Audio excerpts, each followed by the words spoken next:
হরিবল হরে কৃষ্ণ সুধী মণ্ডলী,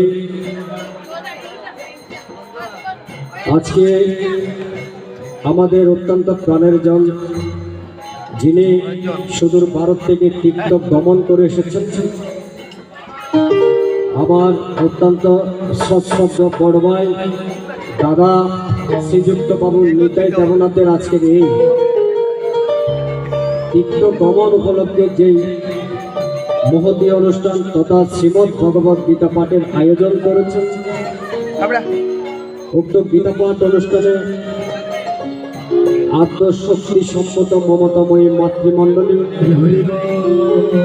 দেবাদি দেব শিবতুল্য পিতৃমণ্ডলী এবং আশেপাশের যারা এখানে উপস্থিত হয়েছেন পিতৃতুল্য মাতৃতুল্য, হরে কৃষ্ণ একটু জ্ঞান দিবেন। হ্যালো হ্যালো, একটু ইকুটা দিতে হবে। হ্যালো হ্যালো বলছি, হ্যালো হ্যালো, আরেকটু পারবে ইকু। Hello hello hello hello hello হরিয়াম শুধুমাত্র সর্বপ্রথমে আপনাদের সকলের রাতুল চরণে আমি অদম বিধান চন্দ্রনাথ ভক্তি পুষ্পাঞ্জলি নিবেদন করছি। সবাইকে শুভ প্রণাম, শুভ প্রণাম, শুভ প্রণাম। আজকে এই চর্চা সঙ্গীতে যারা এত সুন্দর করে বাজিয়ে আপনাদের মনে সংস্মরণ সৃষ্টি করছেন, আবার পাশে রয়েছেন শ্রীযুক্ত বাবু কিষাণ দাস মহোদয়, যিনি মৃদঙ্গে খুব চমৎকারভাবে বাজাচ্ছেন, এবং পেছনে যিনি রয়েছেন চঞ্চলা তথা বাংলাদেশের স্বনামধন্য বংশীবাদক আমার অত্যন্ত প্রাণের জন শ্রীযুক্ত বাবু রুবেল দাস মহোদয়, যিনি বংশী বাজাচ্ছেন, আর কিবোর্ডে যিনি উপস্থিত রয়েছেন, তাও আপনাদের আমাদের প্রত্যেকের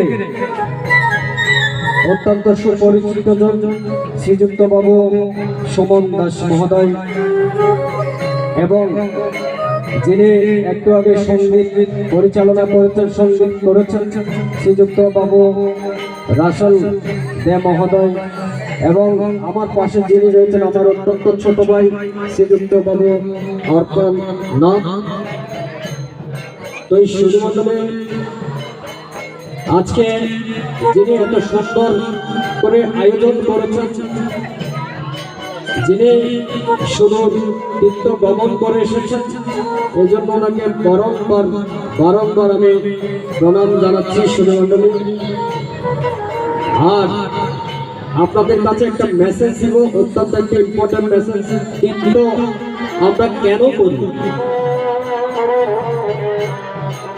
কেন বা আমরা তীর্থ করতে বিভিন্ন জায়গায় গিয়ে থাকি, ভারতে বিশেষ করে আমরা ভারতে গমন করে থাকি কেন? এই তীর্থ করার কতগুলো সুফল রয়েছে। আমার শাস্ত্রের মধ্যে আছে কি, অর্ধেক অর্ধম হরতি জানেন। অত্যন্ত ইম্পর্টেন্ট মেসেজ দিতে চাচ্ছি আপনাদের কাছে, কেন আমরা তীর্থ করতে চাই। শাস্ত্রের মধ্যে বলছে কি, অর্ধেক অর্ধম হরতি জানেন, অর্ধেক চোর্য বৃত্তি, অর্ধেক হরণ, সর্বোচ্চ হরণ মৈতন। অর্থাৎ এই তীর্থ করতে গেলে আমাদেরকে কিছু দৃষ্টি রাখতে হয়। আমরা তীর্থে গিয়ে যদি একটু আরাম আয়েশ করে যদি আমরা তীর্থ করতে চাই, সেখানে আমাদের তীর্থের ফল অনেক সময় হরণ হয়ে যায়। যেমন সীতাকুণ্ডের মধ্যে তীর্থ করতে গেলে আমরা অনেকে আরাম আয়েশ করে একটা গাড়ির রাস্তা রয়েছে ইকো পার্কে দিয়ে, নাকি ওই ইকো পার্ক দিয়ে আমরা গাড়ি করে কোথায় যাই, তীর্থ করতে যাই। আবার অনেকে আছেন তারা কি করেন, লাঠি পথ দিয়ে কষ্ট করে হেঁটে হেঁটে একদম চন্দ্রনাথ পাহাড়ের উপর উঠে যান। তাহলে মা বাবা বলুন তো, তাহলে পার্থক্যটা কোথায়? যারা কষ্ট করে তীর্থ করতে চান তাদের ফল কি বেশি হবে নাকি কম হবে? অবশ্যই তাদের ফল কেমন হবে? বেশি হবে। আর যারা একটু আরাম আয়েশ করে তীর্থ করতে যান তাদের ফলটা কেমন হবে? একটু কম হবে নাকি?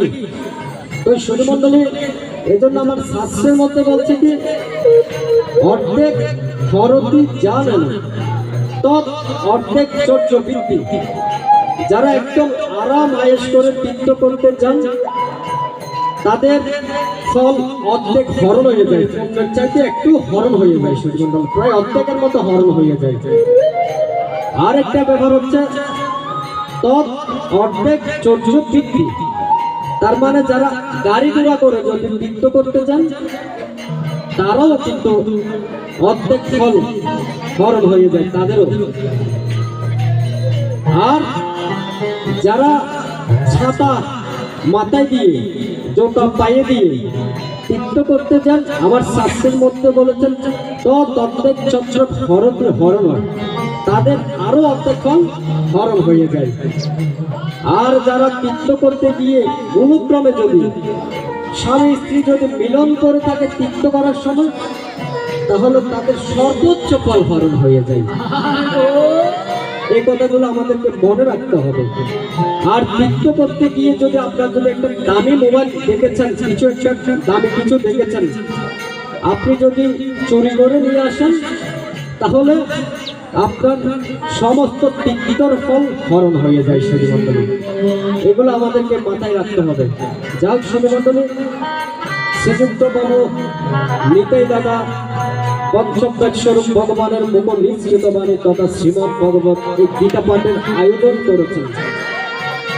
আমরা অনেকে জানি না আমরা কেন গীতা পাঠ করি কিংবা কেন গীতায় শ্রবণ করি। এই যে আমার বাবারা গীতায় শ্রবণ করতে আসছেন, আমার মায়েরা গীতায় শ্রবণ করতে আসছেন, বাবারা আপনারা কি জানেন এই গীতা শ্রবণ করলে কি হয়? মায়েরা আপনারা কি জানেন এই গীতা শ্রবণ করলে কি হয়?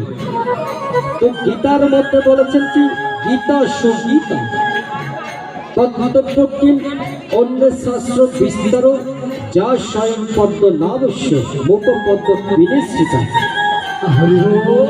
কত সুন্দর করে ভগবান এই গীতার মধ্যে বলেছেন। কি বলেছেন? গীতা সুগীতা তদ্ভুতব্য কিম শাস্ত্র বিস্তার। অর্থাৎ যিনি অত্যন্ত ধৈর্য সহকারে ভক্তি সহকারে নিষ্ঠা সহকারে এই শ্রীমদ ভগবত গীতা পাঠ করেন ওনার আর অন্য কোনো শাস্ত্র কিংবা গ্রন্থে পাঠ করার প্রয়োজন হয় না, যেটা ভগবান গীতার মধ্যে বলেছেন। তো শুধু মন্ডলী ভগবান গীতার মধ্যে আরো বলেছেন কি গীতা মে হৃদয়ম পার্থ গীতা মে সারমোত্তম গীতা মে জ্ঞানমুক্ত গীতা মে জ্ঞানোত্তম। এই অর্জুন, এই গীতা হচ্ছে আমার হৃদয়, এই গীতা হচ্ছে আমার প্রাণ। আমি এই গীতাকে আশ্রয় করি, সমগ্র ব্রহ্মাণ্ড সমগ্র পৃথিবী আমি পালন করে থাকি। শুধু কেমন কথা, একদম দামি কথা বলেছেন ভগবান এই গীতার মধ্যে। ওই শুধু মন্ডলী, আপনি যদি নিষ্ঠা সহকারে ভক্তি সহকারে ভগবত গীতাই যদি পাঠ করেন, ভগবান গীতার মধ্যে বলেছেন গীতা সুগীতা কি কর্তব্য শাস্ত্র বিস্তার যা স্বয়ং পদ্ম নামস্য মুখ পদ্ম বিনিশ্চিত। তাই অন্য কোনো শাস্ত্র পাঠের কোনো প্রয়োজন হয় না। এই জন্য আমরা যদি নিষ্ঠা সহকারে ভক্তি সহকারে এই গীতা পাঠ করি আমাদের সকলেরই মঙ্গল হয়ে থাকে। শুধুমাত্র তাই ভগবান বলেছেন গীতা দিতা সজ্জানাপি ভক্তি ভবেন চেতস বেদ শাস্ত্র পুরাণানি তেনাদি তেনাদি সর্বস্ব। এই গীতা যদি আপনি আস্বাদন করতে পারেন একাগ্র চিত্তে, আপনাকে অন্য কোনো গ্রন্থ অন্য কোনো শাস্ত্র পাঠ করার প্রয়োজন হয় না। শুধু আর গীতা যদি আমরা শ্রবণ করে থাকি আমাদের কি লাভ হয়? ভগবান বলেছেন মলিনের কুলসং জলস্নান দিনে দিনে।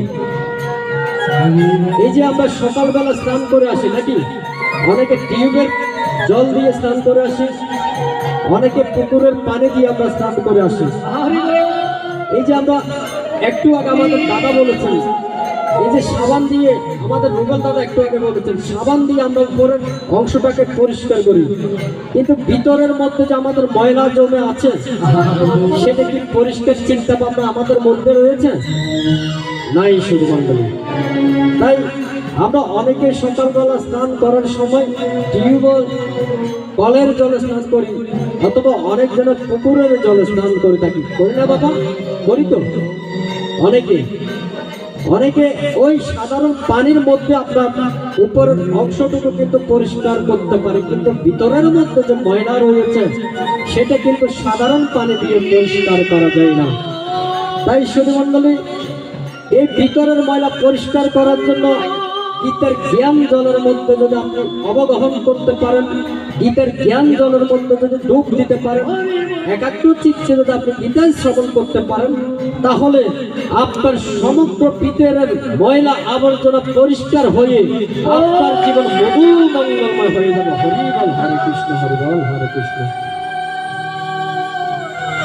তাই শুধু মন্ডলী, চলুন, আমরা অনেক কথা বলেছি, আরো অনেক কথা বলবো, গীতা পাঠ করতে হবে। তাই শুধু মন্ডলী, চলুন আমরা গীতায় মনোনিবেশ করছি।